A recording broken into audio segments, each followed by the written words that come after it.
নমস্কার, দীপা স্টার্লিং চ্যানেলে আপনাদের সবাইকে স্বাগত। আজকে আমার রেসিপি মটন কষা। ছোটোখাটো অনুষ্ঠানে বা ঘরোয়াভাবে আপনারাও বানিয়ে নিতে পারেন রুটি, লুচি, পরোটার সাথে এই রেসিপিটা। চলুন দেখে নেওয়া যাক এই মটন কষা বানানোর পুরো ভিডিওটা। এখানে আমি 1.5 কিলোর মতো মাংস নিয়েছি। এখন ম্যারিনেট করে নেব। দেব পরিমাণ মতো হলুদ, নুন আর 200 গ্রামের মতন টক দই, আর দেব পরিমাণ মতো সর্ষের তেল। এবারে ভালো করে মেখে নেব। এইভাবে ম্যারিনেট করে নিলে মাটনটা তাড়াতাড়ি সেদ্ধ হয় আর খুব নরম হয়। মাটন বা চিকেন ম্যারিনেট করে নিলে আলাদা একটা স্বাদ হয়। মাটনটা ভালো করে মেখে নিলাম। এবারে 1 ঘন্টা ঢাকা দিয়ে রেখে দেব। এখন একটা পেস্ট বানিয়ে নেব। দেব 55 থেকে 60টা রসুনের কোয়া।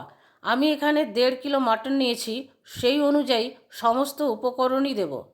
আর দেব 5টা টমেটোর টুকরো, আর দেব 8-10টা কাঁচা লঙ্কা। আপনারা আপনাদের স্বাদ অনুযায়ী দেবেন। আমি রান্নাতে কাঁচা লঙ্কাটাই বেশি ব্যবহার করি, সেই জন্য একটু বেশি করে দিলাম। দেব 2 ইঞ্চির মতো আদা। এখন পেস্টটা বানিয়ে নেব। পেস্টটা বানানো হয়ে গেছে। কড়ার মধ্যে দিয়েছি সর্ষের তেল। প্রথমে আলুগুলো ভেজে নেব। আমি এখানে চন্দ্রমুখী আলু দিয়েছি, সেই জন্য মিডিয়াম সাইজের আলু গোটা গোটা দিয়েছি। আপনারা যদি বড় সাইজের আলু দেন তাহলে সেটা 4 টুকরো করে দেবেন। মাটন সেদ্ধ হতে অনেকটা সময় লাগে, সেই জন্য আলুর টুকরোগুলো একটু বড় বড় করে দিতে হয়। আর জ্যোতি আলু যদি ব্যবহার করেন সেটা বেশি ভালো। আলুগুলো লাল লাল করে ভেজে নিলাম। এবারে তুলে নেব।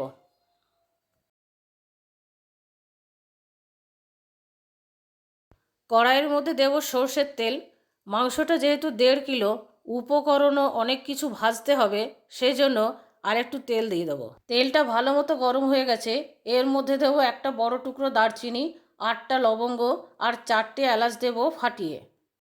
দেব 2টো তেজপাতা, কয়েক সেকেন্ড একটু ভেজে নেব। এর মধ্যে দেব 600 থেকে 650 গ্রামের মতো কুচনো পেঁয়াজ। পেঁয়াজটা দেওয়ার পর লাইট ব্রাউন হওয়া পর্যন্ত ভেজে যাব। আর এই প্রসেসটা তাড়াতাড়ি হওয়ার জন্য দেব অল্প একটু নুন। নুন দিলে পেঁয়াজটা তাড়াতাড়ি সফট হয়ে যাবে আর ভাজাটাও তাড়াতাড়ি হবে। পেঁয়াজটা দেখুন লাইট ব্রাউন কালার হয়ে গেছে। এর মধ্যে আদা, রসুন, কাঁচা লঙ্কা আর টমেটোর পেস্টটা দিয়ে দেব।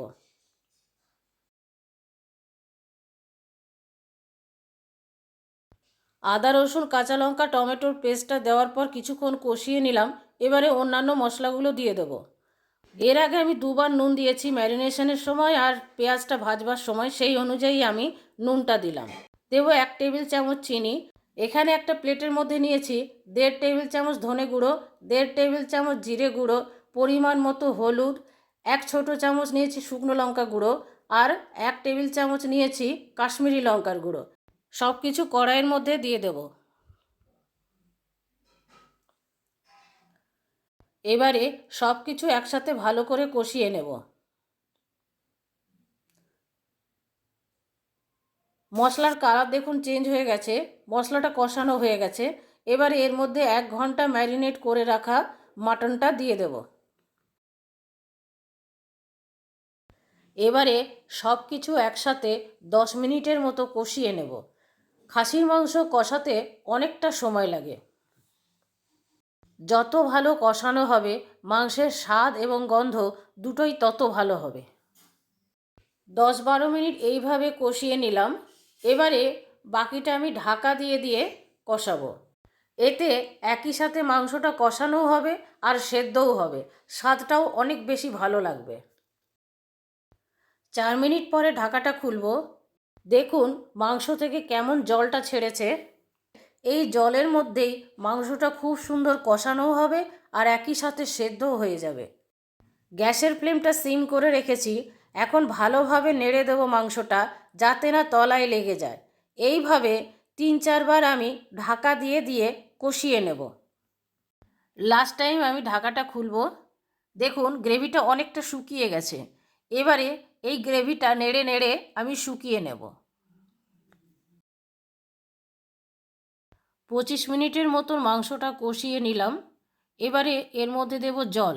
সেই জন্য একটা ডেচকির মধ্যে জল বসিয়ে দিয়েছি। জলটা গরমও হয়ে গেছে। মাংসগুলো এর মধ্যে দিয়ে দেব।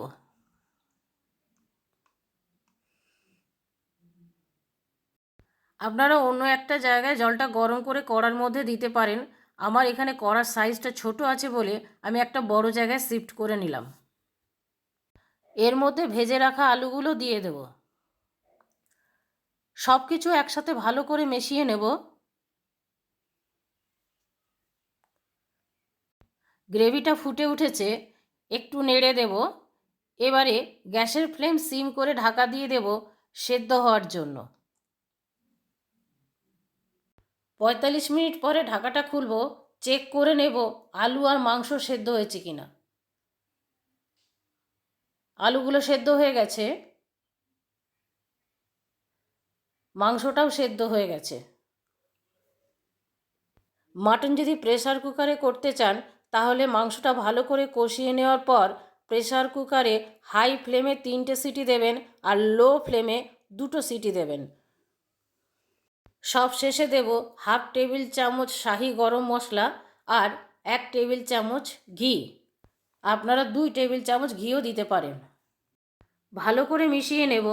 আপনারা যে ঝোলটা দেখতে পাচ্ছেন এটা যখন ঠান্ডা হয়ে যাবে কিছুটা বসে যাবে। মাংসটা এত ভালো সেদ্ধ হয়েছে, দেখুন মাংসের থেকে হাড়টা ছেড়ে গেছে। এই রেসিপিটা লুচি, পরোটা, রুটি, ফ্রায়েড রাইস সব কিছুর সাথেই খেতে ভালো লাগবে। আমার এই কষা মাংস বানানোর ভিডিওটা আপনাদের কেমন লাগলো কমেন্ট করে কমেন্ট বক্সে জানাবেন। ভালো লাগলে প্লিজ একটা লাইক করে দেবেন, শেয়ার করবেন আর সাবস্ক্রাইব করে বেল আইকনটা টিপে দেবেন পরবর্তী নোটিফিকেশনের জন্য।